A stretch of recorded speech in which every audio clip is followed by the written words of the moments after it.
ces deux courants de pensée, à savoir le sunnisme et le chiisme, sont les deux courants les plus importants du monde musulman.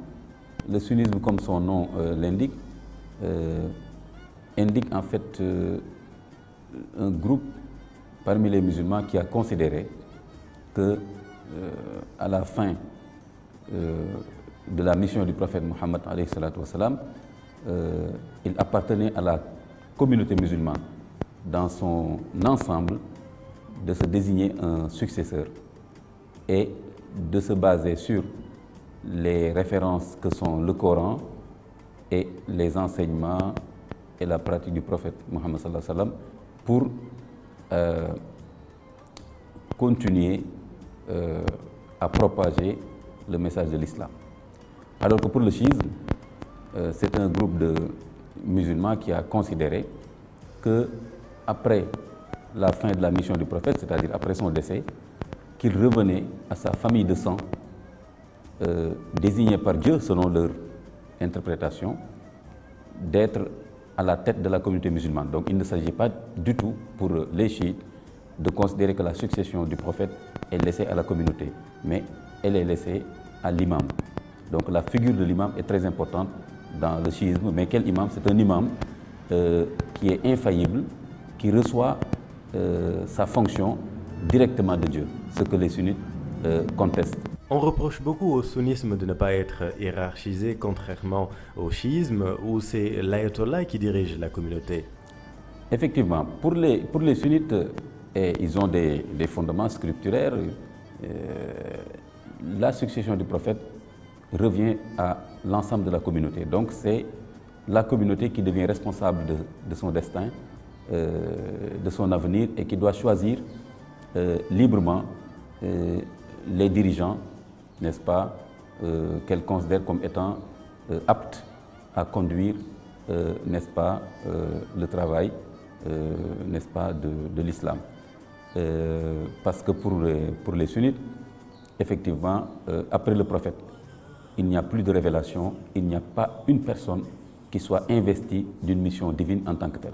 Alors que les chiites considèrent que après le départ du prophète, c'est la famille du prophète, en l'occurrence sa descendance qui passe par Fatima, dont l'épouse était Ali, le gendre du prophète, et donc c'est cette descendance-là qui est intronisée par Dieu. Donc c'est une sorte de théocratie familiale, n'est-ce pas, dont qu'ils essaient de justifier à partir de certaines références. Et le sunnisme rejette catégoriquement, n'est-ce pas, cette façon de voir en disant qu'après le prophète, il appartient à la communauté de prendre ses responsabilités. Mais il n'y a pas une autre personne sacrée, qu'on l'appelle imam ou ayatollah, qui soit investie directement par Dieu, n'est-ce pas, de la fonction de continuer le rôle du prophète. Et c'est la raison de l'intronisation de Abu Bakr comme le premier calife de l'islam. Aujourd'hui, 85% des musulmans sont des sunnites. Ces différends majeurs avec les chiites affaiblissent l'islam, n'est-ce pas?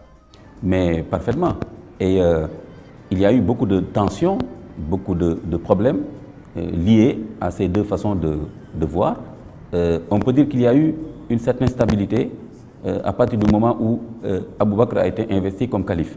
Et pour vous confirmer ce que je viens de dire, quand Abu Bakr a été investi comme calife, il n'a pas réclamé une fonction divine. Donc ce n'était pas comme au Moyen-Âge, comme partout, comme en Europe avec les monarchies n'est-ce pas, d'origine divine. Abu Bakr a dit dans son discours d'investiture, si je me trompe, vous me corrigez. Vous m'avez élu, mais je ne suis pas le meilleur d'entre vous, etc., etc. Donc il a tout de suite montré que la succession lui venait d'un mandat populaire. Alors que la tendance qui pensait qu'une personne simple, ordinaire, ne peut pas succéder au prophète, il faut une personne du sang du prophète qui est investie par Dieu, en l'occurrence en ce moment Ali. Donc quand la communauté a choisi Abu Bakr, il y a eu quand même une certaine stabilité. Après Abu Bakr, Omar, après Omar, Ousmane. Ensuite, c'est seulement après Ousmane que Ali devient le quatrième calife. Mais dès qu'il est investi par une partie des musulmans à Médine, il est contesté par Muawiyah qui était gouverneur en Syrie, et il se passe tout de suite une grande guerre fratricide qui a fait des milliers de morts entre les musulmans. L'Iran est l'un des pays à majorité chiite avec l'Azerbaïdjan et le Bahreïn, mais la querelle entre chiites et sunnites est-elle plus politique que religieuse?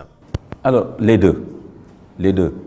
Parce que jusqu'à présent, les chiites considèrent qu'aucun successeur au prophète ne peut être légitime s'il n'appartient pas à la famille du prophète. Et il y a donc 12 imams qui sont des descendants du prophète. C'est les seuls vrais et dignes successeurs d'un droit divin pour diriger la Oumma.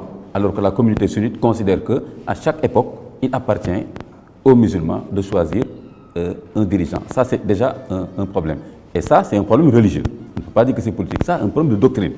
Ali Khamenei est le guide spirituel de l'Iran. Mais c'est beaucoup plus compliqué que cela. Mais en réalité, le guide spirituel, aujourd'hui, on peut dire, des chiites dans le monde, c'est Sistani, Ali Sistani, qui est en Irak.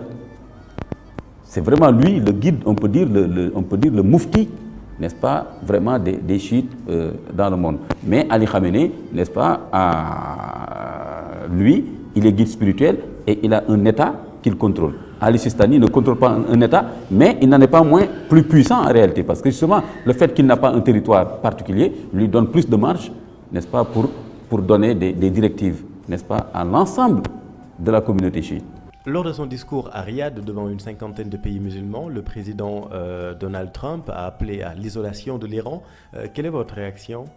Il y a certaines choses qui m'ont frappé dans la visite de Trump en Arabie Saoudite. C'est que d'abord, il s'est dédié, il est revenu sur son attitude franchement et injustement islamophobe, puisqu'on sait qu'avant d'aller en Arabie Saoudite, il a fait une liste, n'est-ce pas, de pays musulmans, y compris même des pays musulmans qui n'ont jamais eu de problème avec les États-Unis, comme le Soudan.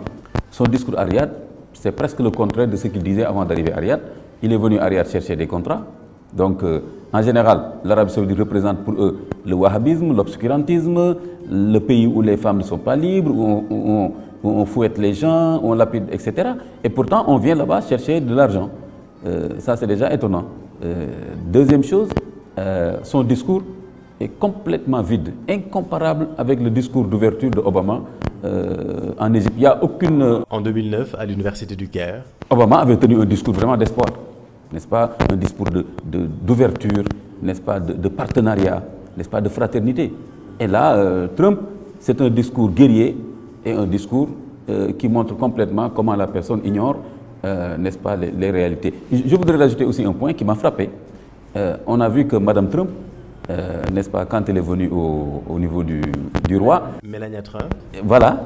Alors, elle était tête nue, n'est-ce pas? Pourtant, par respect, elle aurait pu mettre un foulard parce que c'est un peu la tradition là-bas. Michelle Obama avait fait la même chose aussi. D'accord. Mais ce qui attire mon attention par rapport à Elena Trump, c'est que quand elle va au Vatican, elle met un foulard sur la tête devant le pape.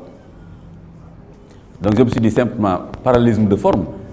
Voilà quoi, si elle respecte le pape pour mettre un foulard, elle aurait pu aussi respecter la tradition en Arabie Saoudite de mettre un foulard. Est-ce qu'il y a des chiites au Sénégal? Oui. Oui, il y a une communauté chiite de plus en plus dynamique d'ailleurs, de ce que j'ai observé. Je pense que l'État iranien est en train vraiment de mettre le paquet, n'est-ce pas, pour n'est-ce pas, positionner l'idéologie chiite. Et je pense qu'il y a des Sénégalais qui sont de plus en plus dynamiques et qui incarnent, qui portent la doctrine chiite. Doit-on les voir comme une menace ou bien comment vivre avec eux? Je pense qu'on est dans un monde maintenant où voir tout comme menace, victimisation, ça ne fonctionne plus. Je crois que simplement, aujourd'hui par exemple, il est impossible au Sénégal de dire tel courant de pensée n'a pas sa place dans le pays, ou bien, etc. etc. C'est pousser les gens à la clandestinité, les pousser à l'Internet, les pousser à des comportements sauvages qu'on ne contrôle pas. Donc, je crois que ce qui est important, c'est que les Sénégalais se définissent eux-mêmes. Si nous sommes sunnites majoritairement, c'est à nous de mettre en place des dispositifs qui nous permettent de protéger ce que nous pensons être la doctrine sunnite. Vous prenez le laisser-faire? Oui, je prends le laisser-faire parce que je ne vois pas en dehors de cela aucune possibilité de contrer une idéologie particulière. Je ne le dis pas seulement pour les chiites. Dans ce pays-là, il y a des églises évangélistes, il y a toutes sortes d'obédiences. Regardez partout, circuler dans Dakar, vous voyez des maisons partout, il y a les Bahaïdes, etc., etc. Donc, je crois que le problème ne se pose plus en termes de laisser faire, mais ça se pose en termes d'espace ouvert. Nous sommes dans des sociétés maintenant ouvertes, qu'on le veuille ou non. Mais maintenant, il faut mener la bataille de la préservation de ce que nous pensons être important. Et ça, c'est aux oulémas sunnites du Sénégal, n'est-ce pas, et aussi aux confréries qui se réclament du monde sunnite, de mener la bataille de l'opinion pour que les Sénégalais puissent conserver, n'est-ce pas, leur appartenance au sunnisme.